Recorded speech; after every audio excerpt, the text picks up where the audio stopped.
तो गुरु के वचनों का पालन करना ही शिष्य का स्वरूप है। मन वचन कर्म से गुरुदेव की आज्ञा पर रहना।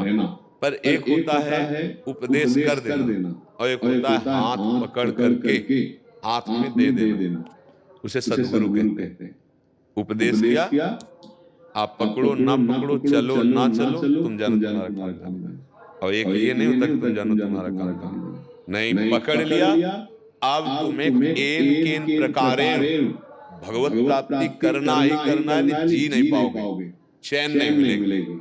उनके वचनों में उनके संकल्प में इतने जलते रहोगे अगर गलत करोगे। वहां बताने की जरूरत नहीं, जहां भी होगे आग पैदा हो जाएगी अगर गलत चलोगे। आपको चलना ही पड़ेगा, एक ही मार्ग रह गया श्यामा श्याम का, वो सद्गुरु जो जबरदस्ती बलात् तुम्हारे मन का परिवर्तन कर देते हैं। संतों का चमत्कार क्या होता है? मन का विषयी, मन का दुर्गुणों से हटकर प्रभु में लग जाना, ये चमत्कार होता है संतों का कि कहां मैं और कहां आज भजन में रुचि, ये तो सिर्फ संत कृपा, गुरुदेव कृपा। ऐसे तो हमारे अंदर भूख पैदा हो जाएगी, जहां जो उपदेश मिला है उसको करो, तो उसके आगे के लिए भूख पैदा हो जाएगी। अब जब भूख पैदा होगी तो फिर प्रभु का वो संविधान होता है उसकी भूख पूर्ण करना। जिस कोटि का साधक जिज्ञासु होता है उसी कोटि के महापुरुषों से मिला दिया जाता है, उसी कोटि का उससे संग मिल जाता है।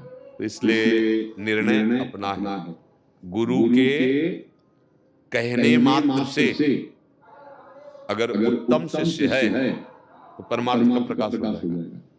और अगर श्रद्धा और विश्वास में कमी है तो हम किसी सिद्ध पुरुष के पास भी रहे तो भी परमार्थ का अंदर से प्रकाश नहीं होगा। श्रद्धा विश्वास है लाखों कोस दूर हो और बात सुनी और विश्वास कर ली तो परिवर्तन शुरू हो गया, छूटना शुरू हो गया, असत क्रियाएं, असत चिंतन और सत मार्ग प्रशस्त हो गया। अभी वो देखा भी नहीं, मिला भी नहीं, लेकिन गुरुवाणी प्रकाशित हो रही, उसका कल्याण शुरू कर दिया। अब उसके अंदर भूख बढ़ेगी कि इसके आगे का मार्ग क्या है।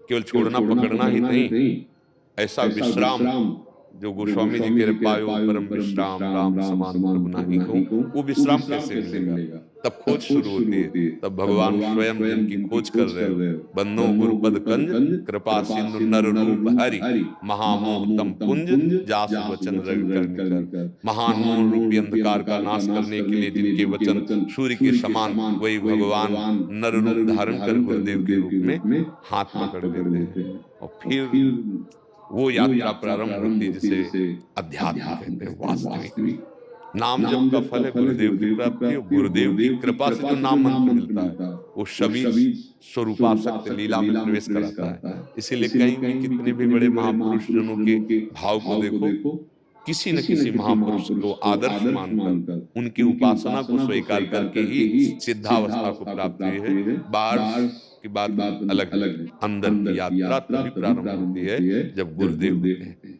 तभी गोस्वामी जी ने लिखा, चाहे शिव विरंती सम होई गुरु बिनु को नित्तर। जैसे सत्संग हो रहा है सार्वजनिक, पकड़ो ना पकड़ो तुम्हारी मर्जी, लेकिन जब गुरुदेव आज्ञा करते हैं कि आप सुनते हैं आपको ये करना, उसमें पकड़ने और विचार की जरूरत नहीं, अब वो मानना ही मानना है।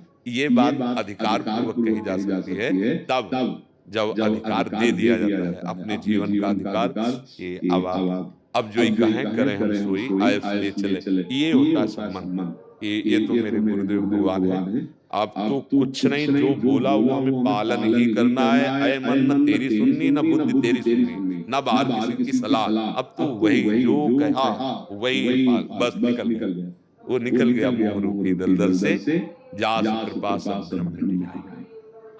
गुरु प्रसन्न साहब अनुकूला मिटी सकल गुरुदेव प्रसन्न है क्योंकि हम उनकी आज्ञा में चल रहे, तो ये माया का कल्पनात्मक जो भय था वो नष्ट हो गया, निर्भय पृथ्वी की प्राप्ति हो जाती है। तो गुरुदेव हमारी माँ जैसे, हम चाहे जितने मलिन हो उनकी गोद में बैठने के लिए हमें किसी अधिकार की जरूरत नहीं होती।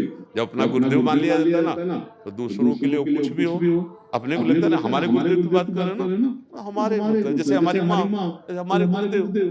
भाई ये जो अपनापन हुआ, ये संसार की ममता और मोह से निकाल देता है। भगवान कपिल देव जी कहते हैं, जो आसक्ति संसार में बंधन का कारण है, वही जब भगवत प्रेमी महात्माओं से हो जाती है तो मोक्ष का खुला हुआ द्वार हो जाता है। तो हमारा जन्म सार्थक हो जाए यदि हमें भगवान सद्गुरुदेव के रूप में पकड़ ले।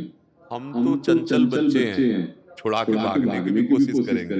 पर जैसे बाजार की कोई वस्तु देखता है बच्चा तो उधर बढ़ता है, तो माँ नहीं पकड़ देती, "ए, चल इधर चल।" ऐसे ही हमें सद्गुरुदेव चाहिए कि हम तो मलिन हृदय वाले संसार को ही चाहेंगे, वो हमको चल इधर प्रिया प्रीतम की तरफ और वो हमारा हाथ उनके हाथ में दे दे, ये पकड़ो आपकी वस्तु। अब वो करुणा में जे भी हमें स्वीकार करेंगे, फिर कोई भय नहीं, कोई शोक नहीं, कोई चिंता नहीं, जीव निहाल हो जाता है आश्रय मात्र से। महाराज जी, इसी संदर्भ में एक और राजीव उपाध्याय जी, महाराज जी इनका भी ऐसा ही प्रश्न था। यदि पहले किसी गुरु से बाल्यावस्था में दीक्षा प्राप्त हो, बाद में आगे यदि मंत्र के इष्ट ने राधा नाम में रुचि पैदा की और राधा नाम में भाव आने लगा, तो क्या हम नाम में और प्रीति बढ़ाने के लिए एवं परम। देखो इसमें एक बात है, हमको एक बात है समझनी है, हमारा लक्ष्य है भगवत प्राप्ति।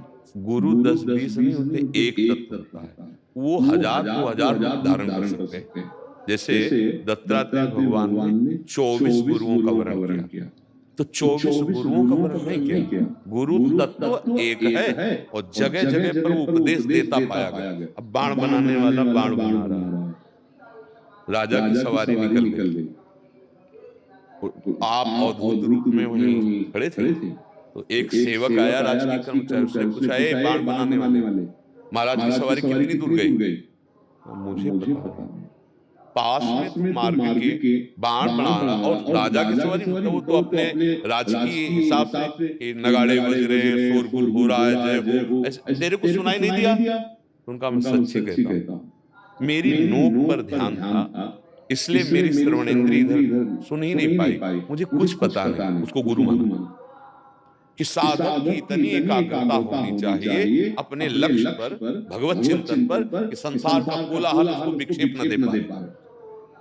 श्रृंगार करके पिंगला वेश्या इंतजार कर रही कोई पुरुष आवे और धन दे, जो पुरुष आता शायद ये मेरे पास आएगा, ये मेरे पास, वही अवधूत त्रिकालक महापुरुष दत्तात्रेय जी थे, उसकी चेष्टा उसका चिंतन दोनों देख रहे थे। रात्रि के 11 बजे कोई भी बड़ी निराश, इतनी घृणा हुई अपनी वृत्ति पर, धिक्कार है, रात से मैं संकल्प करती हूँ कि किसी भी पुरुष को शरीर नहीं छूने दूंगी, चाहे प्राण निकल जाए, मैं ऐसी गंदी वृत्ति धारण नहीं करूंगी, अपनी आत्मा में रमण करूंगी, अपने प्रभु हरि में रमण करूंगी।